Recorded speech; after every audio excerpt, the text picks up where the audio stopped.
Sorry.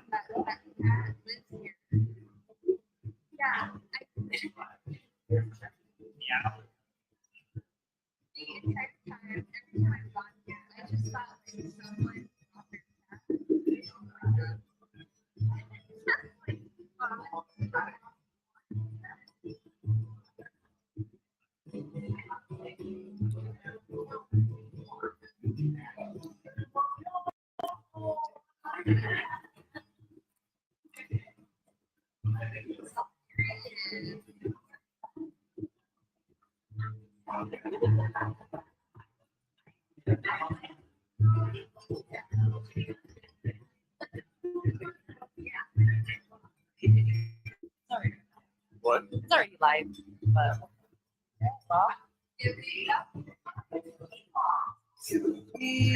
actually, could you just check in your phone to make sure, like, we are live?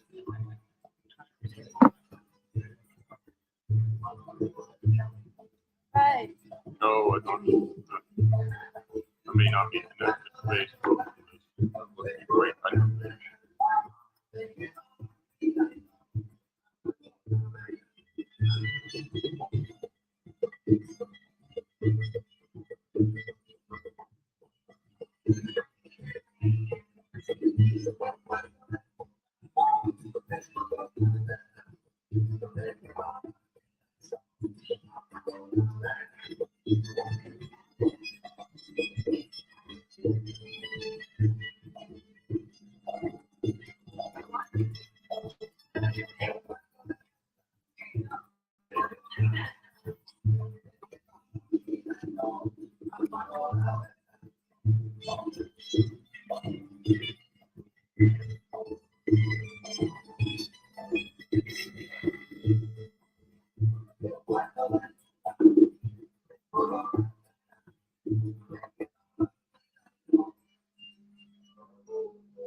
All right.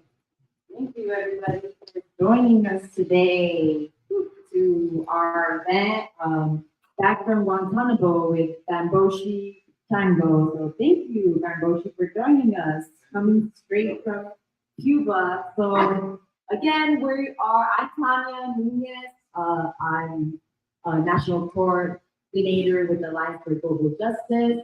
And I'm here again with Banbose Shango, who is the board member of the Alliance for Global Justice. And yeah, thank you everyone for coming here tonight. We really appreciate it. And for people who are joining us online as well, just a reminder to follow us on our pages on social media, Facebook, YouTube, hit the subscribe button, hit like to this video, so you know you could promote our work, all the great work we do. You could help us do that. So yeah, thank you so much, everybody. And so yeah, before we begin with this interview with Banbose, who, like I said, has literally just come back from Cuba, being there for I mean, he's taken a lot of trips to Cuba. So again, he's going to tell us a bit of what that experience was this time around, what he did, what he saw, the people he met. But before we I would like to my colleague who knows Banbose very well and who is going to do a little introduction of Banbose. So James, if you want to come on down, James Jordan.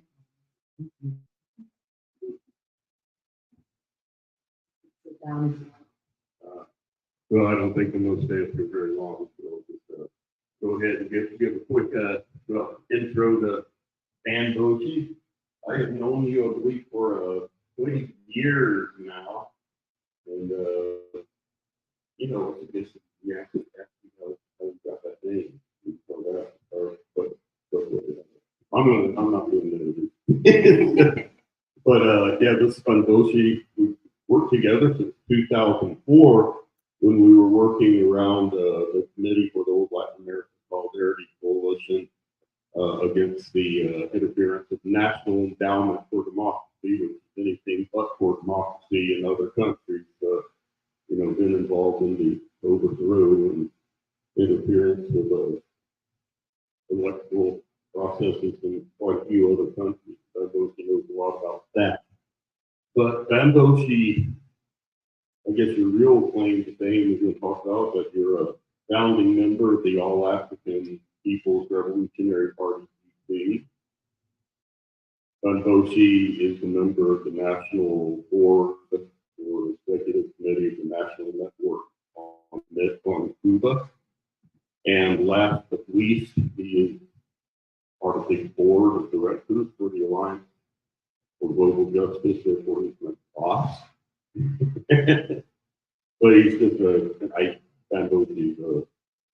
he's a soft, open person with hard as rock foundation of revolutionary politics against empire, and I'm sure we'll learn a lot from him. He's a great friend, and I'm going to pass the mic back to my other friend. All right, yeah, thank you. Thank you so much. Yeah, so we can talk about a lot of things. We have a lot of questions, a lot of things to talk about. But yeah, just like James said, let's start first with you sharing a little bit about who you are. You have a profound history as an internationalist activist, especially committed to the liberation of all African people around the world. We know you were born in Jamaica, and then moved to Chicago. And so how has that experience, like all your life experience, how has that ended up to you being the person you are today? How did you become an activist? And yeah, tell us a little bit about your name. Thank you for the invitation to have a brief discussion with everyone here tonight. And we hope that this is a discussion. It's not a lecture. And many of you know many of these things anyway. But I think that there's many that of all our research, history is the war. Because I was curious, because I'm old, to figure out what happened the year that I was born. And many things happened in the world that many of us are connected to, but may not realize the connection.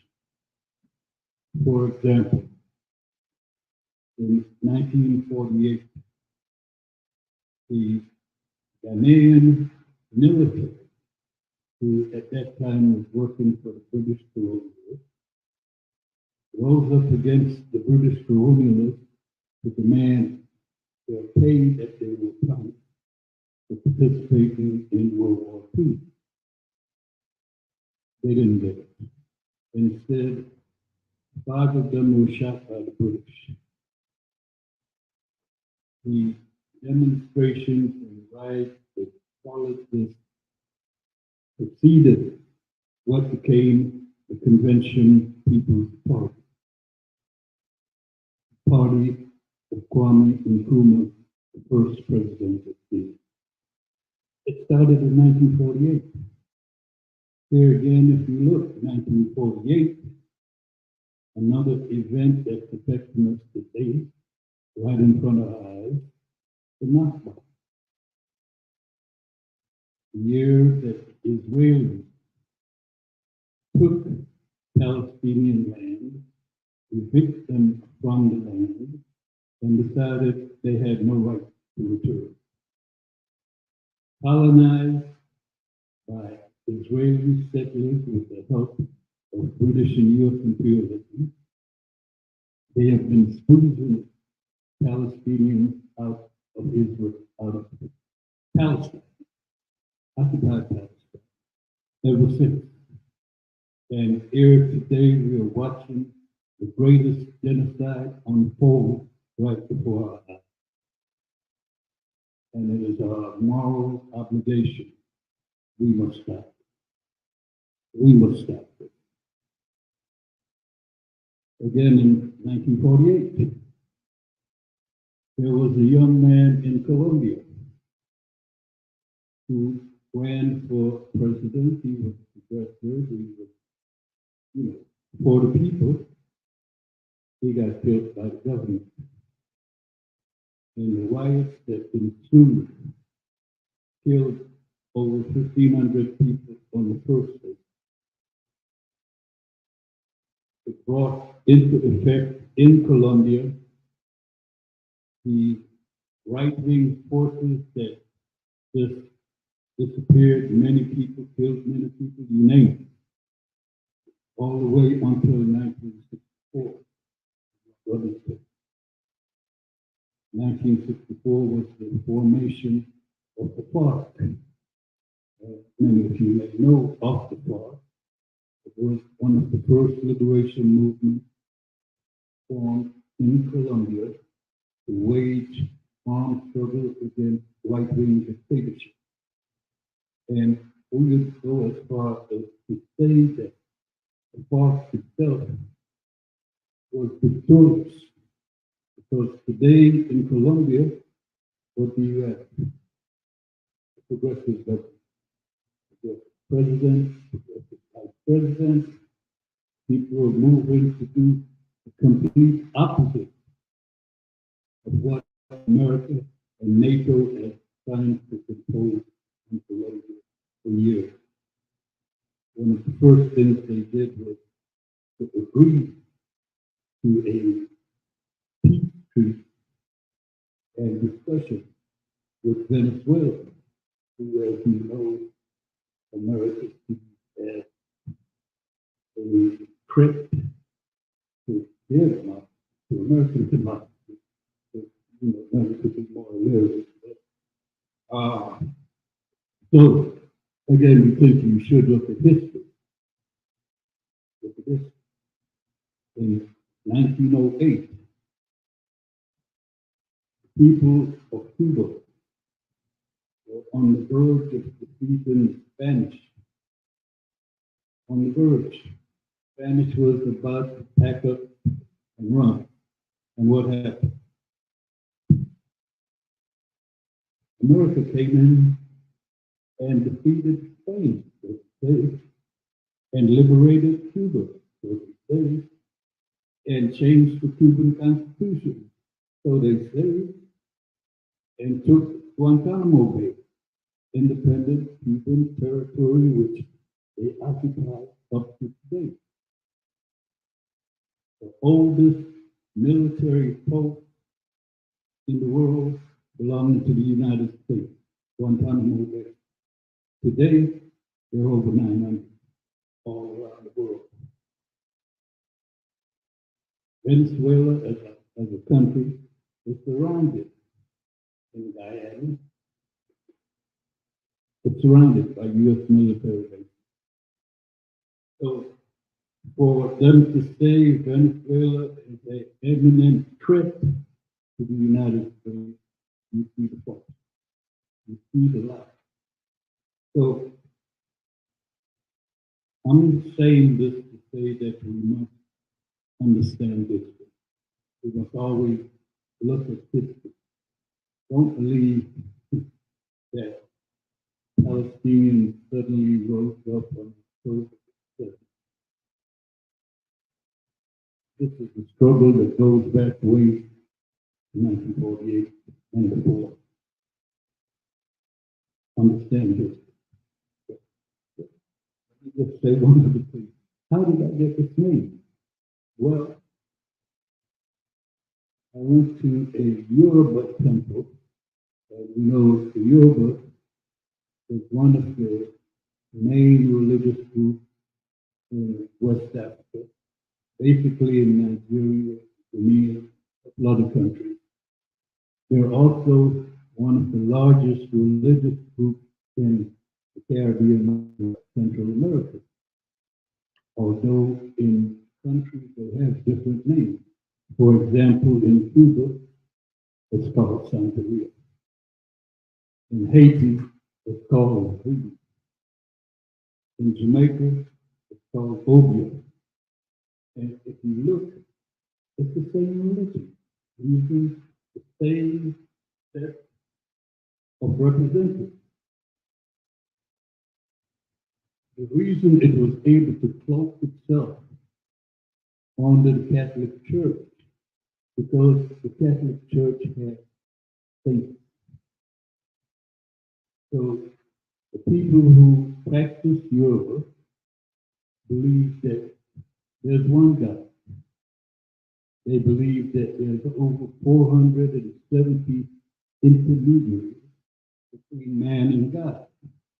So man wouldn't go to God and say, I need to talk to you about the word of God. Instead, he would find that intermediary, and that intermediary would go and talk to God for him. You understand? So if you go to Cuba today, they practice Santeria, which is yoga, the same thing. Anyway, I went to a yoga temple, and the Babala, who was like the priest, took some seashells, shake them in his hand and threw them out and said, your name is, and that's my name. Yeah. Cool, great. So we know, that Kwame Ture, born Stokely Carmichael, has really influenced your political views.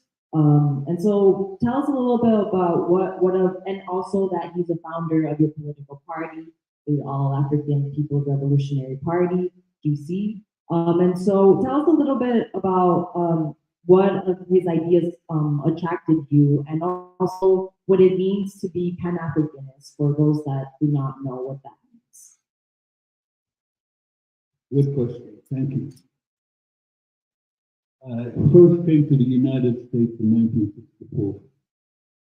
1964 was the year that if you turned on your TV, you could not miss police, dogs, water holes, attacking marchers who were just struggling for civil rights everywhere in the South. There was a group that kind of led this demonstration. There were several groups, but one of the major groups was called the Student Nonviolent Coordinating Committee. And the Student Nonviolent Coordinating Committee, over its short life, had several leaders. You may have heard of John Lewis, who just died, he was a congressman. Marion Barry, who used to be the mayor of Washington, D.C., he's also dead, was a member of SNCC. Kwame Ture, Stokely Carmichael, was a member of SNCC. H. Rap Brown was a member of SNCC. He's now landering and dying in a right here in Cuba. Yeah, it's a high security penitentiary right here in Tucson for what they say he was guilty of, was killing a black police officer in Atlanta, Georgia. Now, what is really strange about this case is that they have been trying to put Rat Brown in jail ever since he was the chairman of SNCC. But 2 weeks after arresting him in Atlanta for this murder, another man came up and said he did it. And he qualified on all the proof. Everything that he said was true. They had no evidence of any of this on Rat Brown. But Rat Brown is still in jail. The man who did it is also in jail, but he's not charged with that murder. So when you discuss political prisoners here in Tucson, and I hope you do, then please look up H. Rap Brown. Look him up. He should be free right now, sentenced to what many political prisoners are calling death by incarceration. So I arrived in the U.S. right in the middle of the Civil War. It was on TV every day. And I just couldn't believe this was happening. People said, within about 6 months of arriving in this country, I was in the movement. And I've been in the movement ever since. Kwame Ture, who was a chairman of the Student Nonviolence Coordinating Committee before H.R. was one of the people who was invited by Fidel Castro to the founding of the Organization of Africa, Asia, and Latin American States Conference in Havana in 1967. He went to this conference. He was one of the speakers at this conference. As a matter of fact, I think you can find that tape on YouTube. After leaving that conference, he was supposed to go to Germany, change flights in Germany, go on to Moscow, stop in Moscow for 2 days, and go on to Vietnam. But when the flight left Cuba, Cuban intelligence found that the U.S. was intending on taking him off the flight and arresting him. So they called the plane back. The plane turned around, came back to Havana, unloaded him. He took air flight with the Russian airlines directly to Russia. From there, he took another flight to Vietnam, where he had a meeting with Ho Chi Minh and Chow Lao. From there, he went on to China. And in China, Mrs. Du Bois, W.E. Du Bois, author, philosopher, was in China with Mao. And she introduced Kwame Ture to Mao, and she invited him to come to Ghana, not to Ghana, to Guinea, to meet President Kwame Nkrumah. Because by this time, Nkrumah was overthrown in Ghana, and he was living in Guinea, and he was co-president with Secretary of Guinea. So he met Guinea, he went to Guinea and met Nkrumah, and Nkrumah asked him to become a secretary. And he did, came back, packed up his stuff, went back to Guinea. Also, I'm going to say that it was Mrs. Du Bois again who introduced Kwame Ture to Miriam Makeba, who became his wife. So it is Nkrumah who consolidated Kwame's conception of Pan-Africanism, because Nkrumah was also Pan-African, so was Secretary. So that's how we got to that point of history. Can you explain a little, just for somebody who doesn't know what Pan-Africanism means? Like, what does that mean? Today, Africa is divided because there was a Berlin Conference in 1898. And at this conference, Europe just drew arbitrary lines across the map of Africa. So France, you take this, Spain takes this, Germany takes this, etc. And so you had colonialism in Africa. Ever since this colonialism, there have been small struggles to reunite the continent. And when 1960 came around, the British colonialists and other colonialists were forced to give independence to its African colonies and to its Caribbean colonies.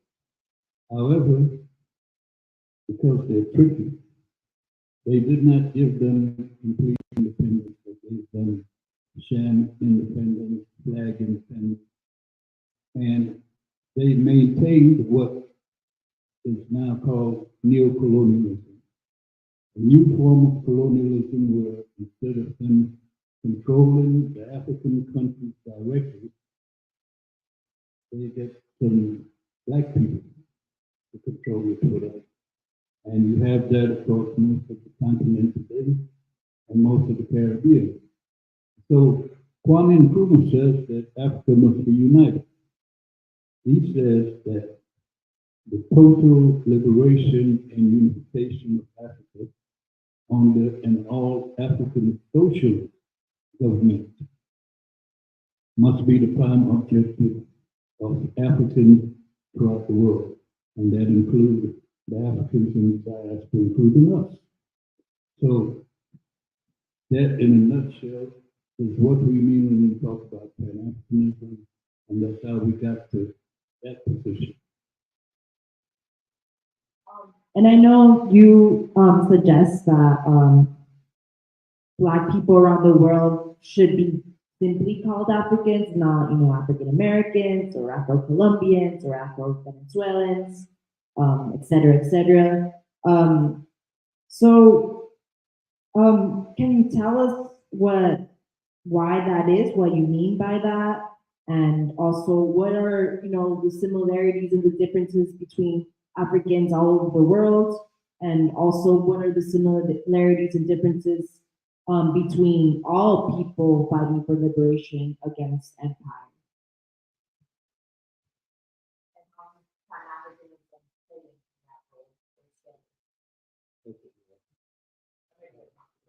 I see that you doing your homework.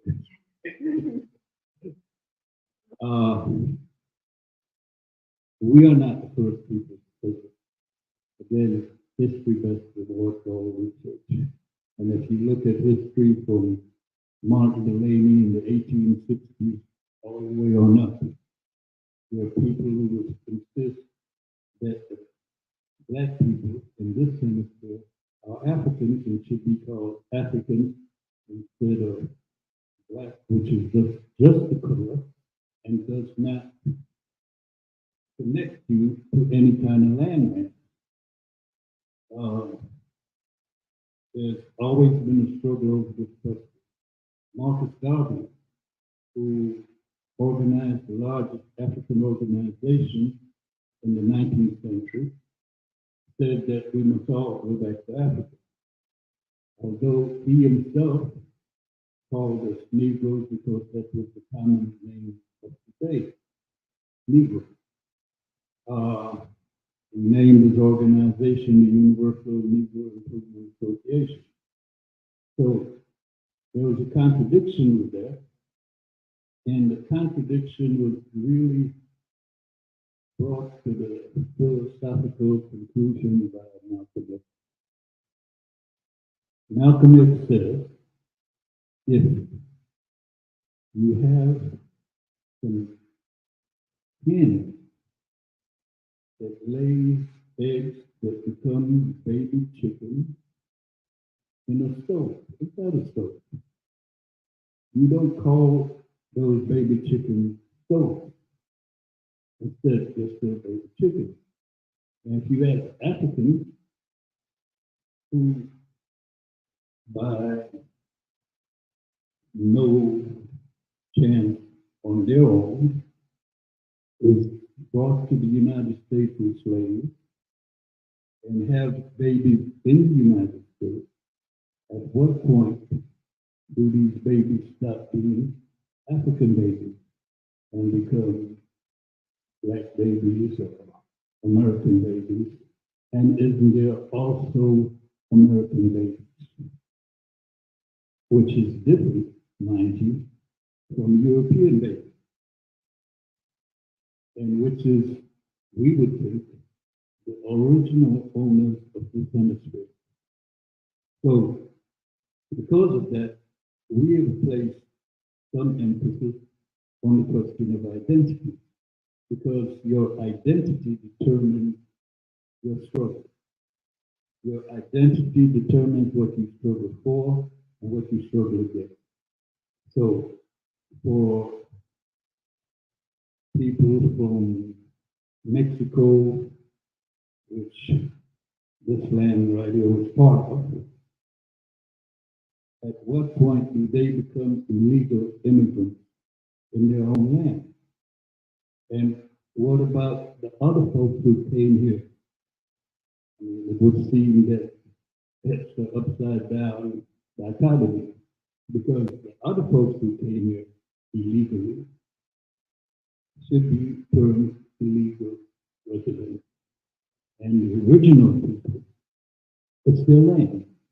So that is the question of identity in a nutshell. Thank you so much. Okay, now we could get to, the main reason we were here, and it's about Cuba, because we know you just came from Cuba. This is one of many trips you've taken to Cuba. So can you just tell us a little bit of your experiences in Cuba as you've been going there these past years? And how are they being affected right now by sanctions and the blockade? We've heard, people say that the blockade is an act of war. Is that, true, or is this an exaggeration? What would you say? It's true. It's true. I was in Jamaica in 1958, 59. I was still there. I didn't get here till 1964. And overnight, there was about 1,000 Cubans in Jamaica, and I would dare say the majority of them were white. However, they were only there for about 2 weeks, and then they were moved to Miami. And that is the Cuban opposition that you see in Miami today, what regular Cubans call the dishonor of the world.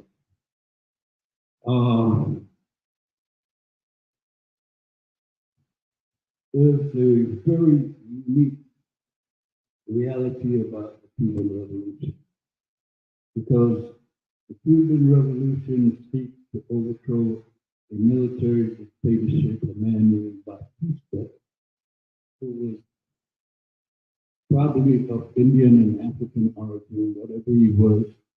He himself could not go into the Havana Hilton through the front door. He had to use the back door like all other black people.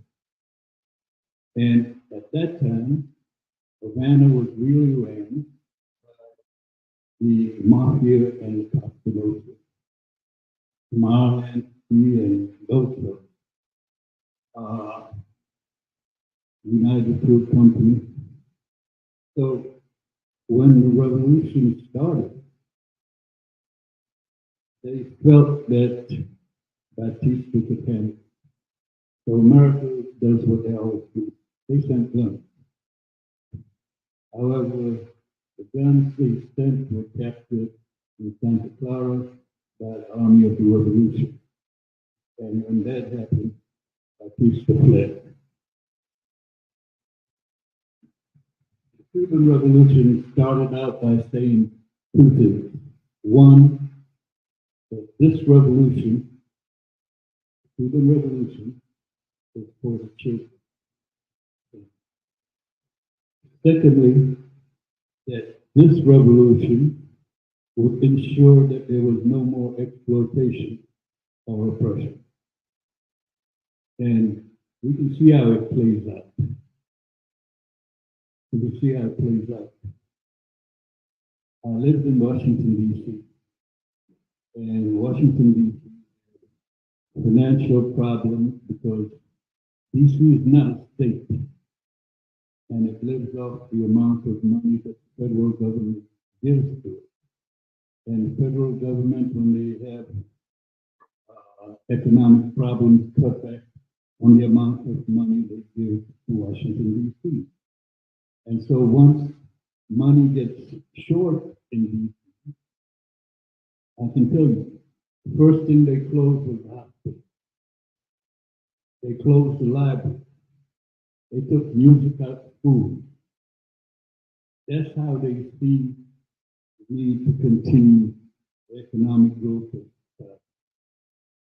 That's what they cared about. Cuba can say that through all the suffering, and they will tell you this, through all the suffering that they have been through, because the U.S. has imposed a blockade on Cuba for over 63 years now, and because the world has opposed this blockade, all except the United States and Israel every year for the past 9 years. During this blockade, Cuba has suffered all kinds of economic consequences. If Cuba has an X-ray machine that has 10% of its parts made in the United States, it cannot be sold to Cuba. If they already have the X-ray machine, they cannot buy the parts for it if it breaks. During the decades of this blockade, if you were a Cuban American, who obviously many of them claim to hate Fidel and hate Cuba, but they have family there. So occasionally they go back and see mothers, their children, their brothers, etc. However, if you're a Cuban American and you went to Cuba today and your mother died next week, you could not go back to Cuba for your next week. This is all part of the blockade. It's the inhuman, illegitimate, and racist, very racist set of laws that is meant for one reason: squeeze the Cuban population so much that they rise up and overthrow their government. And it's been over 60 years and it ain't worked. As a matter of fact, when Obama took off the blockade, it wasn't because he loved Cuba, but it was because he realized that it did not work and that something different had to occur. And he was hoping that by allowing folks to go to Cuba, see new gym shoes on people, etc., and then they would rise up and overthrow their government. That didn't work either. So of course you have Trump, who not only reimposed the blockade, but had it over 260 items to that list of things that Cuba cannot do. Again, in an attempt to squeeze Cuba. And it has not worked. When the Soviet Union fell in 1990, the U.S. Congress and the president said, okay, now Cuba will fall because they have nobody to lean on, they have no support. Cuba went through what they call the special period. In this special period, they had no oil, they had constant blackout, food shortage, you name it, just like they have today. In Santa Clara, I was there about 4 days ago. They had 3 blackouts during the middle of the day. And it was hot as hell. But there's nobody in Cuba talking about rising up and overthrowing the government. However, they have a problem because many of the youth feel that they need to leave so they can get more money to send back into Cuba. And they're doing it. And as you may know, Cuba has a project where trained doctors from around the world, called the International School of Medicine, and they train these doctors for free, and then send them back out around the world. So America has been doing two things. One, they're going around the world saying that these doctors are not real doctors and they're not good, don't know what they're doing. But then on the other hand, America is trying to recruit these doctors to come to America under the guise that you'll get real pay.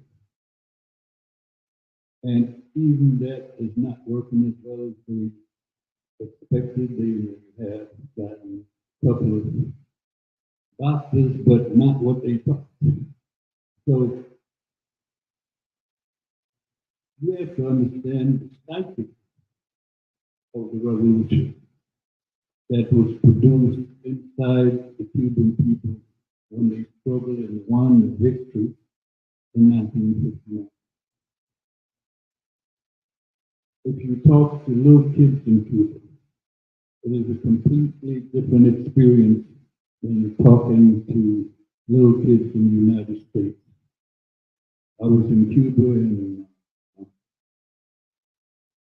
1999, 2000, when the United States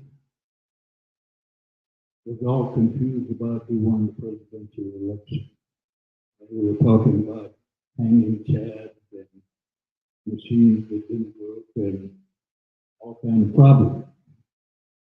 And a little kid who could not have been more than 14 years old in Cuba, he said, "Are you from America?" I said, "Unfortunately." He said, "I do not understand why people in America don't know who won the election." I said, "They're still counting and they have hanging chairs." But kids said, "I know who won the election." Now, curious, I'm amazed. I said, "Who won the election?" The kid said, "Some capitalist pig." It's true. You know, you had two capitalist pigs running for election, one or the other would win. And he knew that, even though I'm sitting here being confused over hanging chads. And this is the kind of mentality you'll find in little kids. You know, up in Guantánamo, they have this rare method that is not in any other part of Cuba. And folks say, "Well, let's get it." We need to know amongst us who were there as part of a delegation. The 4-year-old kid said it was a comet. Yeah. So, yeah. And so maybe you could talk about why is the Cuban government such a threat? Why is it that the U.S. wants the people of Cuba to overthrow the government? I mean, I'll just also talk a little bit about the fact that, you know, a few years ago, we were all really excited about the so-called new pink tide that was sweeping, you know, Latin America, you know, a sweep of left and center left elections. But today, after a series of coups and other interferences directed and supported by the U.S. government, many of those advances have, we've seen a setback. So you visited both Colombia and Cuba. We know Cuba has hosted Colombian peace talks, and the leftist Colombian president, Gustavo Petro, has spoken about calling for normalization with both Cuba and Venezuela and to end the blockade. So what is Cuba's role in, you know, these like international struggles and, you know, this, you know, rising left in Latin America and all over the world?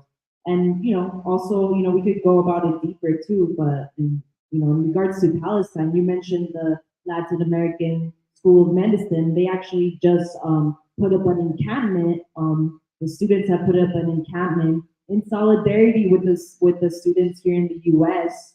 Not against the Cuban policy, because we know Cuba has always really supported Palestine. So what is Cuba's role in this, and why is it that the U.S. sees it as such a threat, the government? The people of Cuba support Palestine everywhere. Everywhere. You see, everywhere you go, Palestine. But, many people say Cuba is a threat of a good example. Given that Cuba has been left alone to develop on its own, the amount of good items they would have brought to the people of the world is unimaginable. Today, they have a drug to fight the disease that Michael Jackson had, certain part of pigmentation. They have breast cancer drugs that work. It's being tested at the Cancer Research Institute in upstate New York, but it has worked in clinical trials inside of Cuba. They got drugs for diabetes that has saved many people from losing limbs, their legs, etc., which, once you get diabetes and you get it cut, then that's the end of it, your leg is gone. They have all of this. And what they do with it is not what America would want them to do with it. They invented 3 different types of virus for COVID-19. 3 different types. And they gave it to people all over the world. The United States wouldn't even give the patent, the formula, to anybody outside the United States. Cuba has what they call an army of white coats, which is doctors that they send all over the world for areas where there's been either earthquakes, hurricanes, or even military disasters.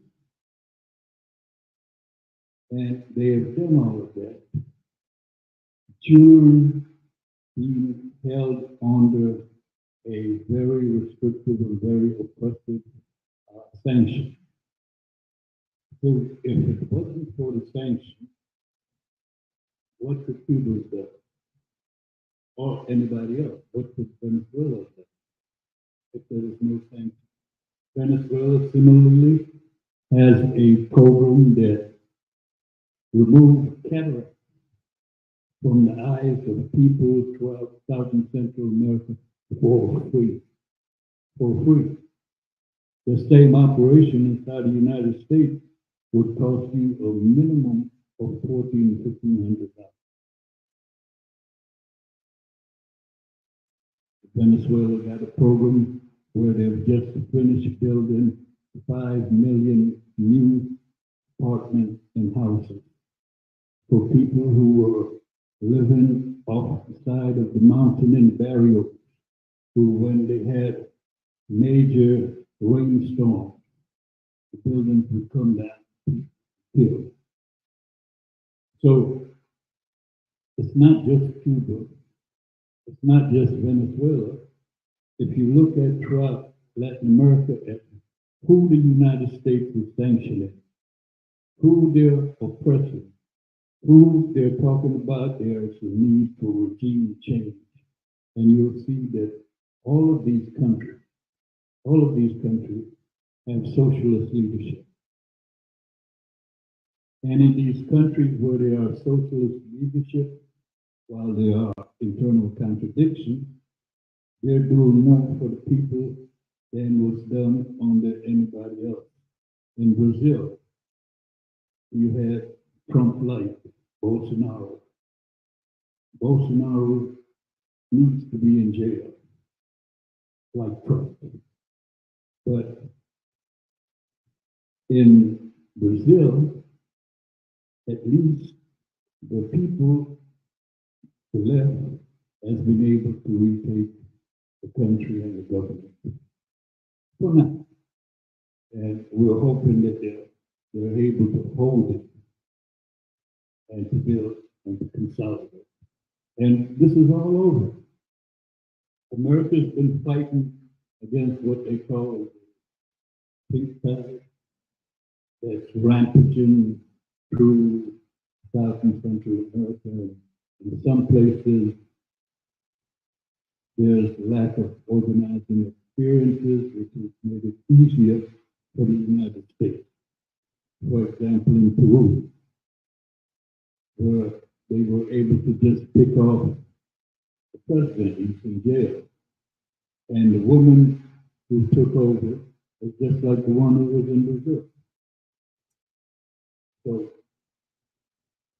in Honduras, people just want a victory, and they've taken out one of the most corrupt presidents in South America after the people voted him out of office and tried to try him in Honduras.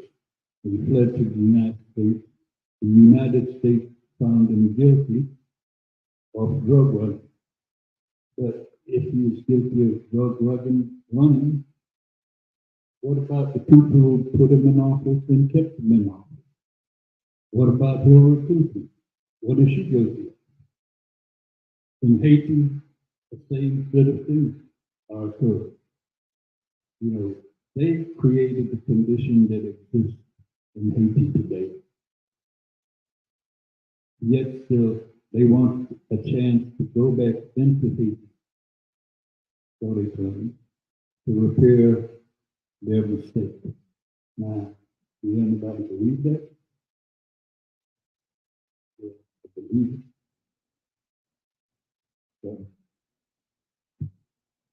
So when you were in Cuba, we know you were in the anti-US foreign military bases conference, correct? Tell us a little bit about that, about, the outcomes of that conference. I mean, it's very significant, because like you said, it's in Cuba. We know Guantánamo. I didn't know it was the first foreign US military base. That's a fact I didn't know, but yeah, so it's very significant. So what were the outcomes of that conference, and what do we need to know as internationalists, as solidarity activists, and people living in the Valley of the Beast in the United States? Yeah. In Cuba, every May Day, May 1st, they have large demonstrations in celebration of Workers' Day. And next day, they have an international conference on labor, which we usually have the opportunity to attend, where there are people there from all over the world, labor leaders. But usually about a day after, 2 days after, on the opposite end of the island in Guantánamo, they have a symposium on foreign military bases. And this symposium speaks to the question of where are these bases and how do we get rid of them? And I have right here the resolution, and it really is the first set of resolutions. There's a new updated one which I'm waiting for. Unfortunately, I lost my phone in Cuba. But those resolutions talked about how people whose countries are holding U.S. military bases to move to eliminate these bases. These bases are the worst polluters in the world, to start with.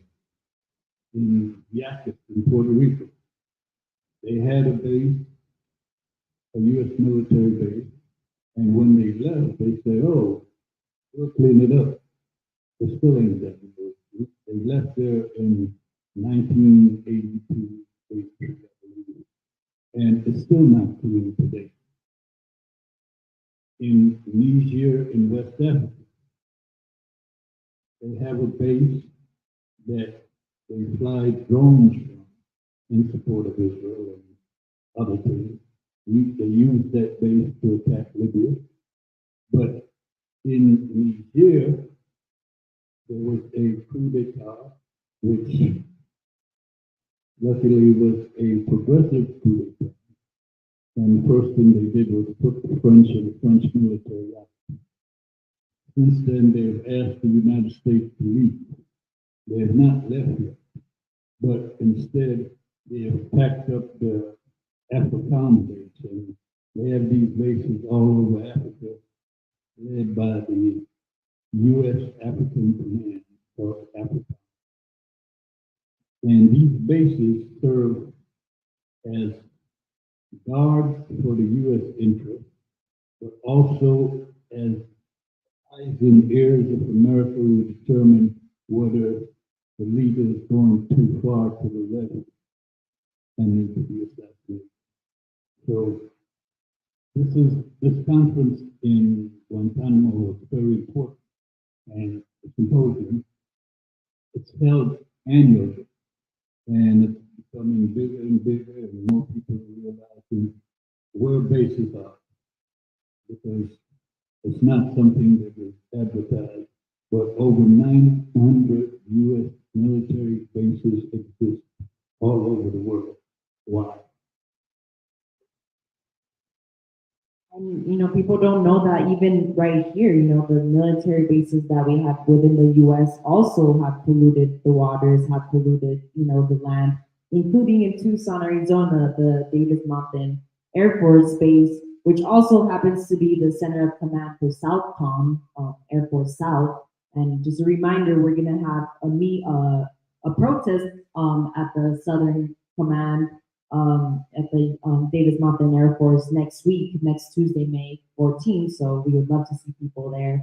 But yeah, it's very, significant for people here too, because these military bases affect us here at home as well. So yeah, tell us a little bit about Guantánamo Bay. Like, as you know, the U.S. has a naval base there and illegally occupied Cuban land. What is it like being in Guantanamo City? And you, as a someone who has U.S. citizenship, how do people react to you as someone who actually opposes this occupation, this space? Guantánamo is a great city. I would encourage everybody to go and see it. And the people of Guantánamo knows the difference between the people of the United States and the government of the United States. And there's no animosity. And the base sits on almost 40 miles, 40 acres of land. And that base determines whether ships can come into Guantanamo or not, and what's in the ship, because the U.S. gets to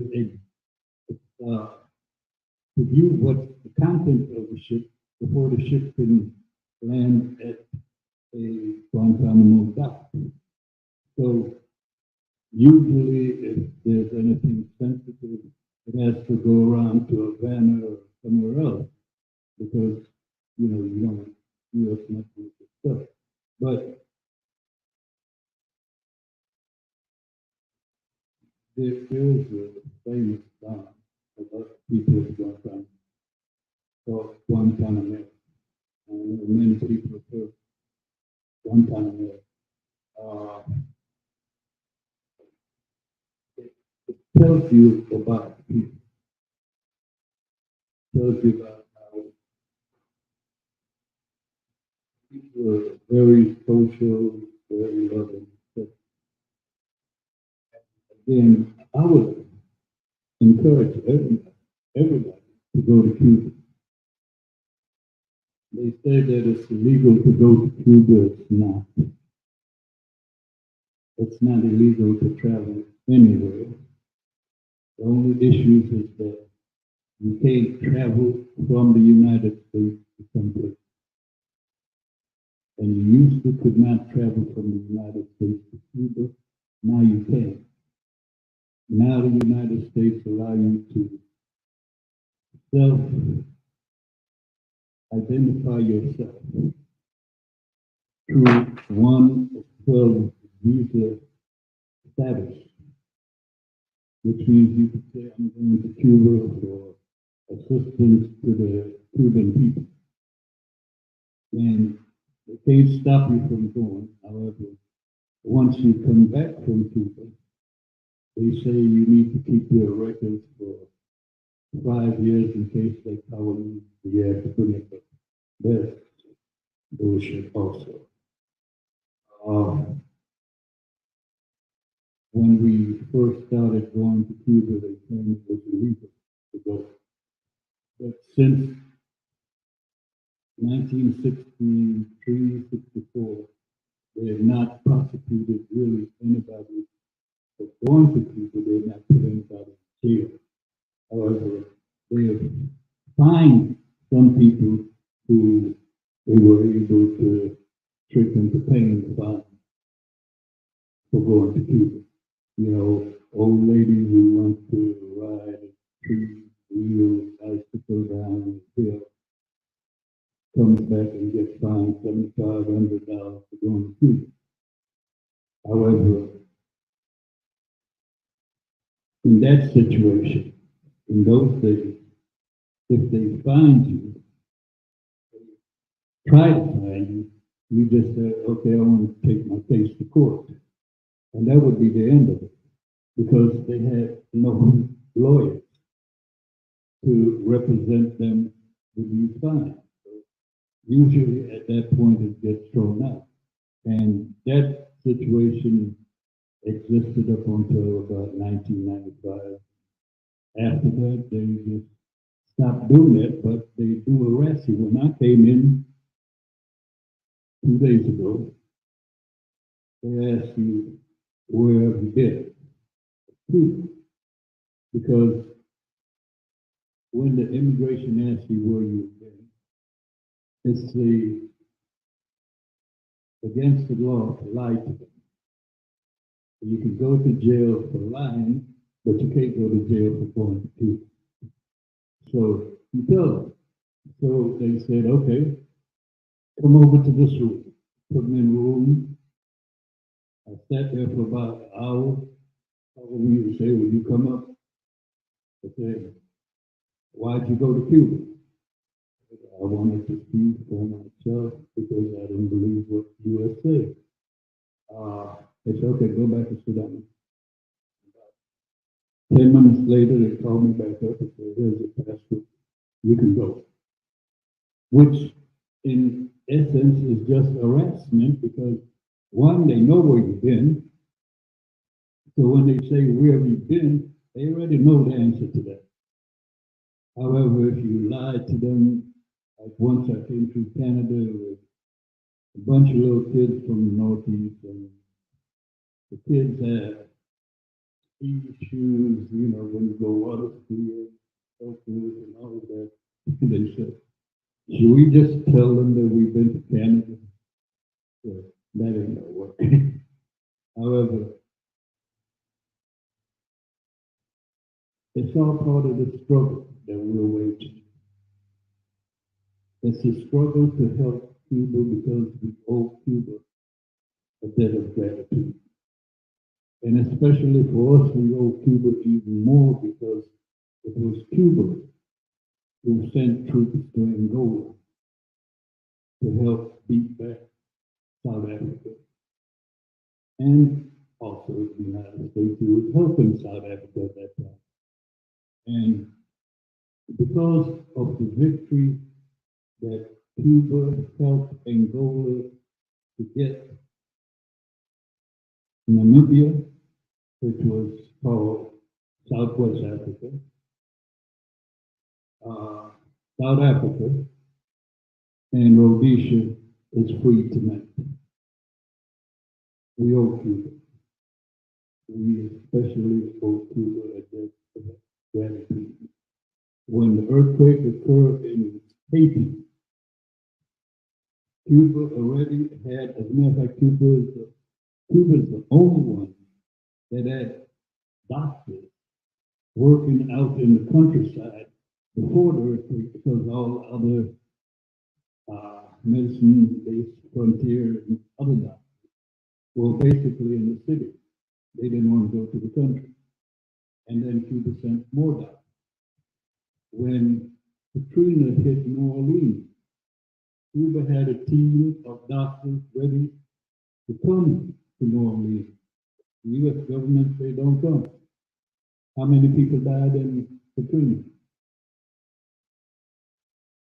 We owe Cuba, little Cuba, have done for the world things that the United States has not done. And what they have not done for the world is send their military in to oppress the people in today. Cuban doctors are in Palestine. And well, I mean, I was going to mention Haiti, and I'm glad you mentioned Haiti, which I think is just another country that the U.S. has, just tried to, push down and punish. Why? Because we owe Haiti a lot as well as the first place, where there was a revolution of enslaved people. That was the first country where African people were free, were completely free. And so, can you tell us a little bit more about the relationship with Haiti and Cuba? And like you said, we've seen the U.S. has sent Marines to the ground. There's just a multinational force going there to support U.S. interests and take control over the country of Haiti. No, we can't forget, at the beginning of Biden's administration, where he's, Border Patrol were in the border in Texas, corralling, catching Haitians with whips on horses. And we also know that, the U.S. continues to deport Haitians and to prisons, which they helped build, they helped develop, and where Haitians have actually starved to death. So yeah, the U.S. continues to deport Haitians, and we also know that many Haitian refugees are imprisoned in Guantánamo as well. So can you talk a little bit about the connection with Cuba and Haiti? Yeah. Another thing about Guantanamo is that occupied territory occupied by the United States, because of the rental agreement the U.S. put in the Constitution that doesn't exist anymore, says that the only way the Guantanamo base area can be returned to Cuba if both parties agree to return. Now, the lease has been up. The lease was up in 1999. Every year, the United States sends Cuba a check for $2,000 for rental of the base. But it's a check that has not been cashed since the beginning of the revolution.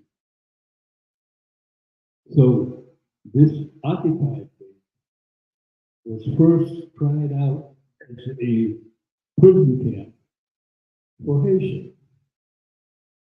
And not just any Haitians, but Haitians who had HIV. That was its first prison camp.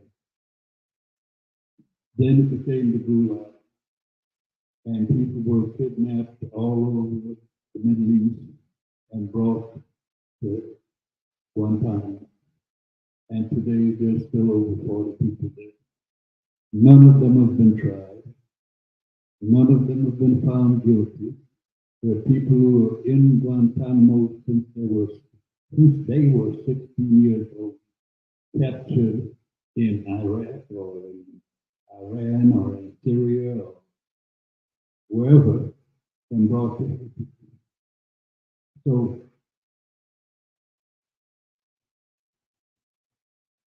that is one of the reasons that base needs to be closed. Today, again, they're talking about bringing Haitian to the claim of gang leaders from Haiti to be placed in Guantánamo in the prison. But there's no gang leaders in Haiti. And even if they were, the Haitian people could handle them if the United States leave them alone. If the United States, Canada, and France left them alone. You know, France has imposed on Haiti, ever since the Haitian Revolution, a fine for repatriation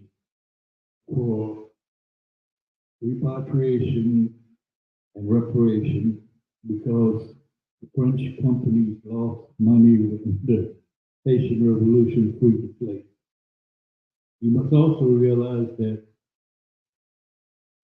when Simon Bolivar from Venezuela first began the revolution to create what he called a new Colombia, he was trapped and had to flee Venezuela, and he went first to Jamaica and then to Haiti. When he got to Haiti, the Haitian Revolution gave him guns, money, and men. They go back to Venezuela, make sure you also free the slaves. Haiti has a long history. And the negative part of the history was the part of Haitian history that was created by the United States. The United States did not want slaves to know that there was a nation of independent black people just to the south.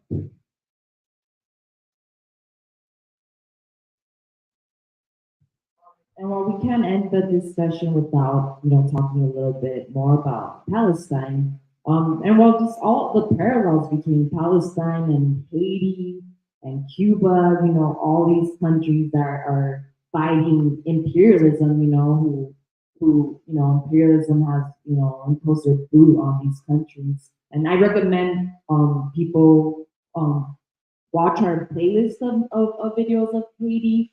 There's one about the parallels between Haiti and Palestine that you could find in our YouTube channel, so I definitely recommend y'all watch that. But yeah, tell us a little bit about the history of Cuban solidarity with Palestine, and also what the energy is like now. We're seeing a lot of rallies coming from Cuba in solidarity with Palestinian liberation, but not just in solidarity with Palestinian liberation, but in solidarity with the student movements here in the U.S. So what are Cubans saying? What is the energy like that right there? About all these uprisings happening against empire, in Palestine, but also here in the U.S.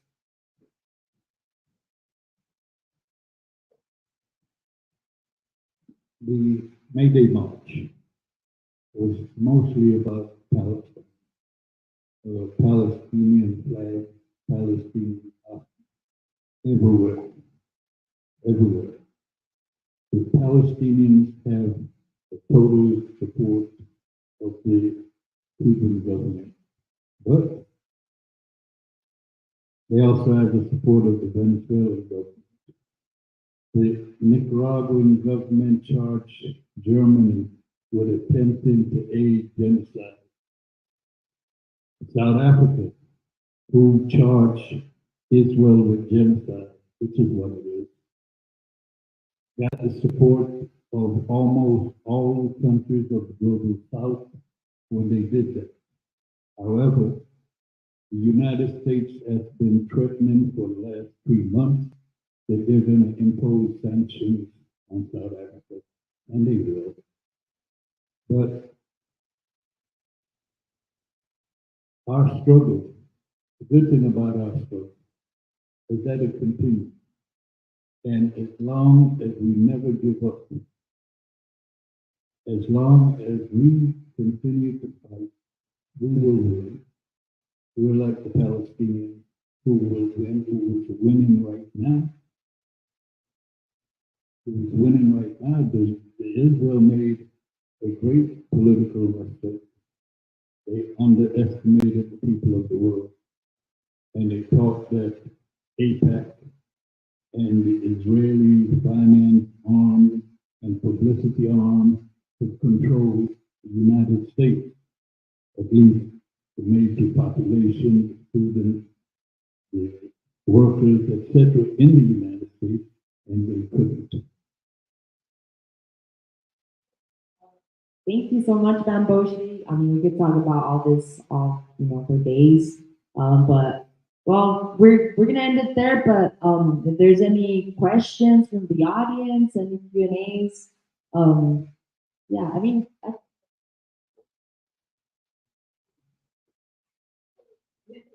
does anybody have any questions?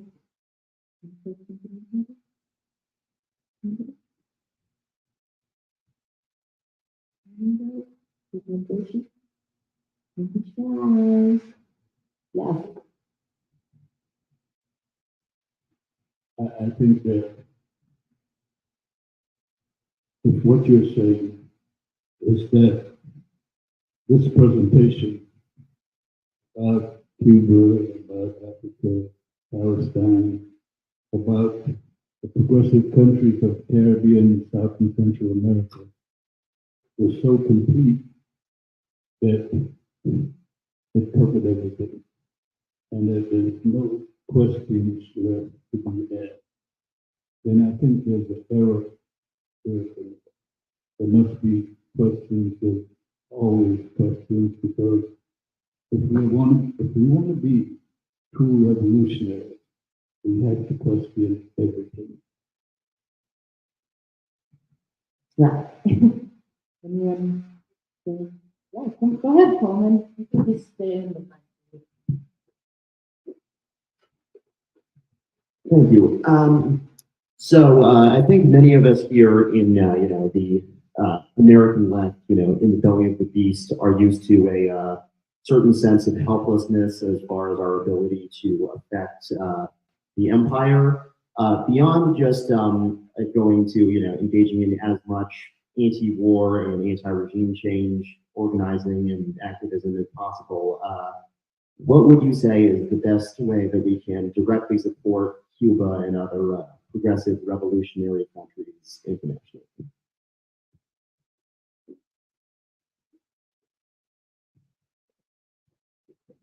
The best way, organize the people. Organize the people.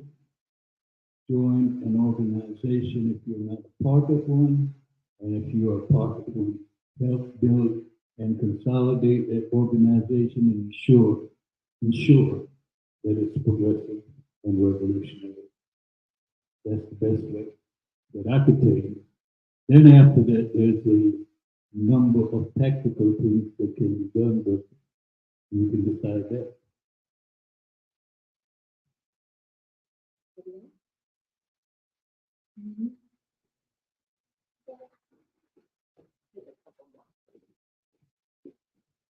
Yeah, I want to say thank you so much for your time as well too. I will say with ourselves here in the Southwest, right here in the borderlands region of the United States as well too, we also can draw a lot of comparisons, draw a lot of parallels as well with the people of Palestine, with those affected by the border walls as well too.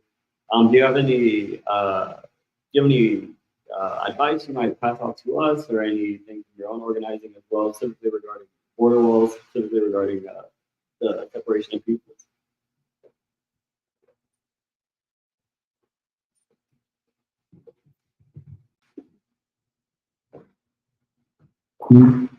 When you have events and you pass out leaflets, however you mobilize the people to your event, these people that you mobilize are potential strugglers, potential revolutionists. But you have to work with them, because consciousness does not fall from the sky. Political consciousness is something that you have to develop. So you begin organizing by raising the level of political consciousness of the people you meet, the people around you. They are the folks who are the first line of recruitment. So once you now have them, you have more people to recruit. I think that one of the things that you got to ensure when you recruit people, you also do political education. And again, consciousness does not fall from the sky. So political education is extremely important. It is what consolidates these people that you recruit. And you move on from there. The struggle continues. Anybody else in that political? I'll have, well, I have a question. Do you have a comment first, or should I ask the question?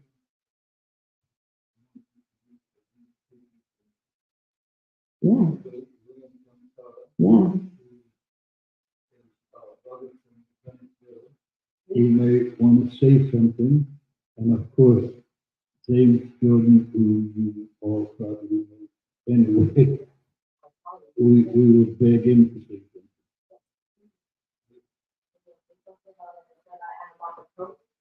The protest we're organizing next week.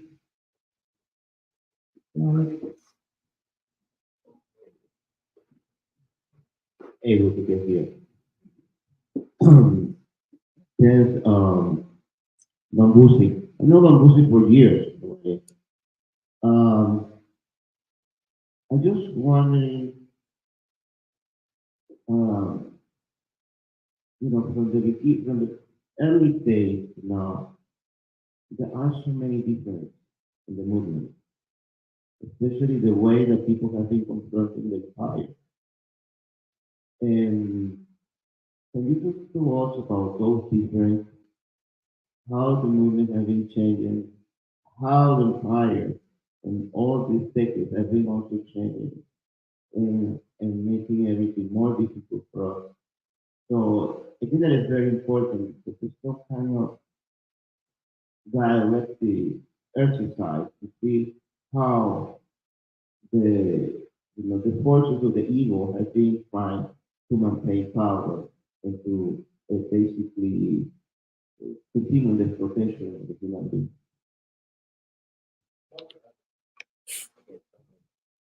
Like a lot.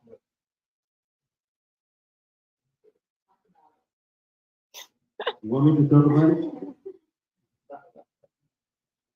Well, in my opinion, the first thing is the technology. Technology is a big issue for us. This is a machine that basically records everything. So, and we all have one of these. They know that all of us are right now in this room talking about Cuba. That's one thing. The other issue for me that is very interesting is how they have been able to practically detain the student movement. We are seeing now student movement. What is uprising? That's something that's spontaneously coming out because of what's happening in Gaza. But in the 60s and in the 70s, I have been reading articles saying that Richard Nixon was all the time angry because hundreds and thousands of people were protesting in the White House every week.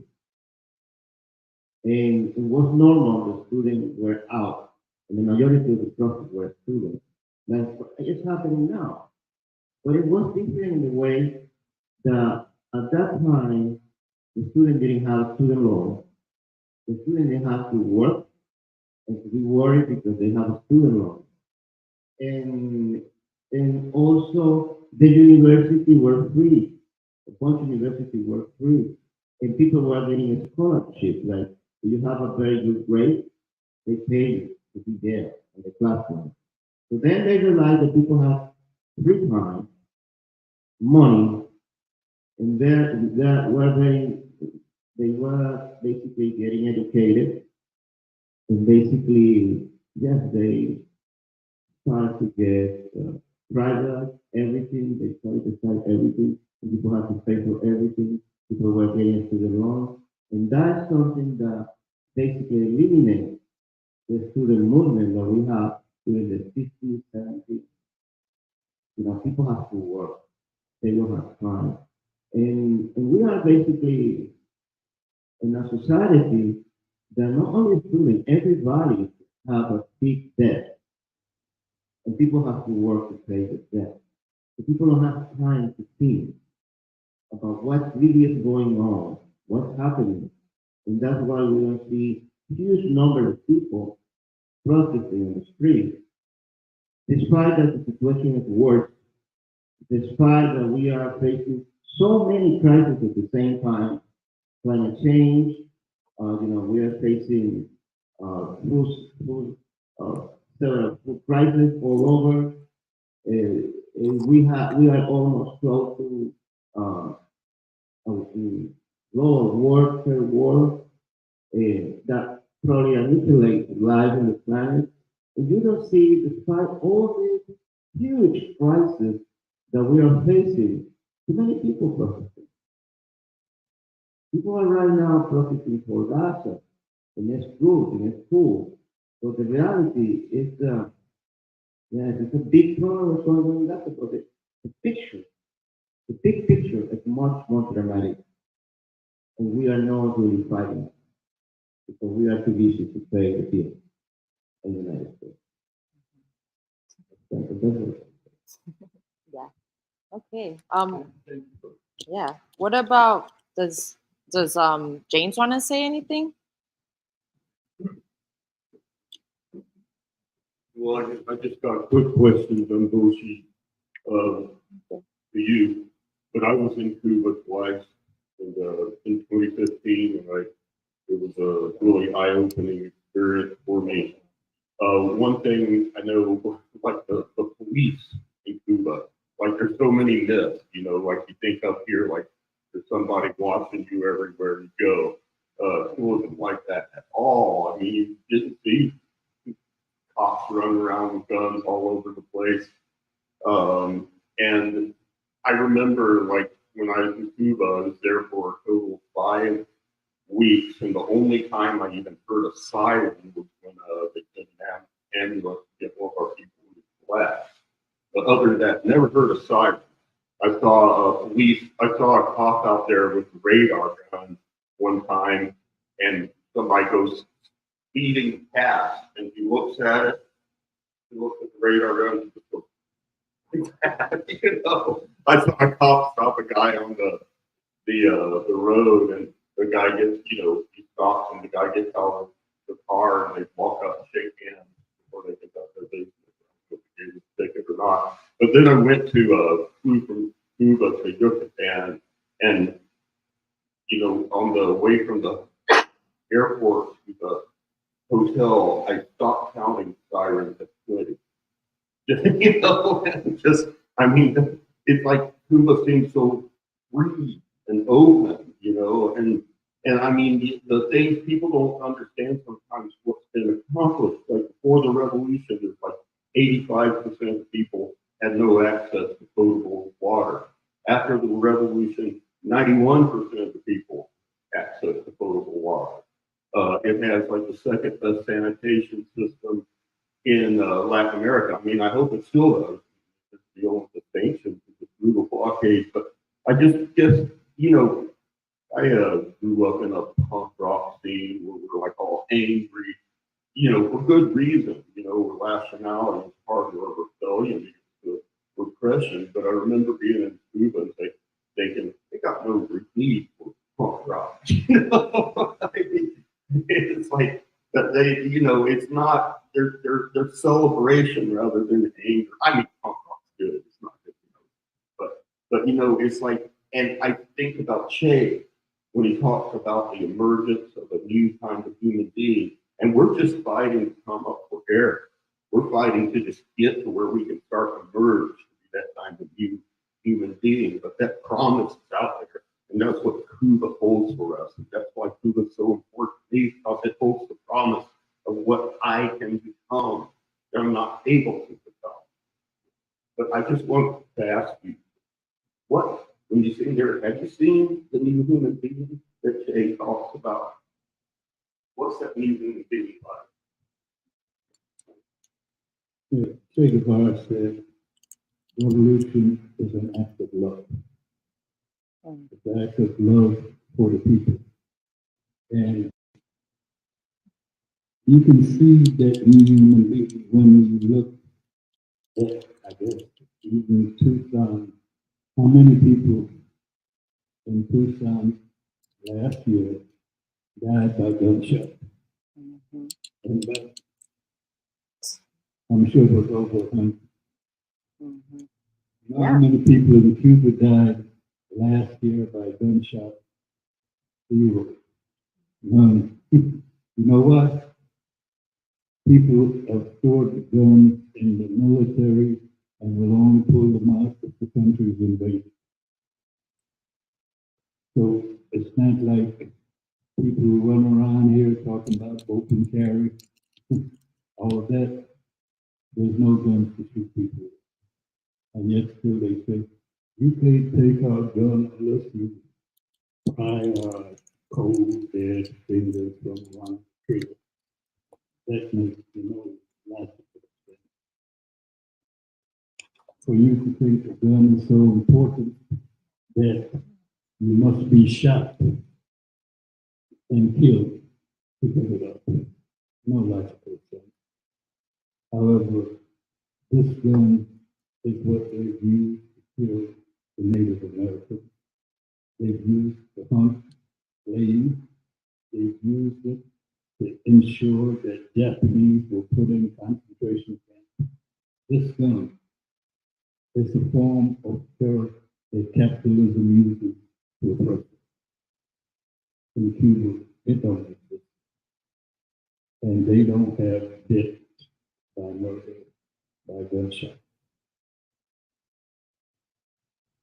Right on. So we're gonna end it there. We're here building solidarity with the people of Cuba. We say hands off Cuba, hands off Venezuela, hands off Nicaragua, and all the countries fighting against empire, fighting against imperialism. And we must build that solidarity with these people from here, from within the belly of the beast. And like Banbose said, we need to organize right here. We need to join revolutionary parties, revolutionary organizations that will commit to building, that new future, that future that Cuba's trying to build, that all these other socialist countries are trying to build.